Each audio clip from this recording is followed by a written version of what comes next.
राति पाहिले पाहिले राति पाहिले जागर शिव मंदिर लागिब भीड़ अइलो शिव मंदिर लागिब भीड़ राति पाहिले जागर शिव मंदिर लागिब भीड़ अइलो शिव मंदिर लागिब भीड़ पहिली दर्शन पहिली घर्षण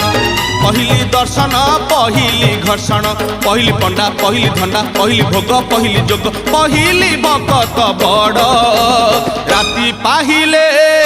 पाहिले राति पाहिले जागर शिव मंदिर लागिब भीड़ हइलो शिव मंदिर लागिब भीड़।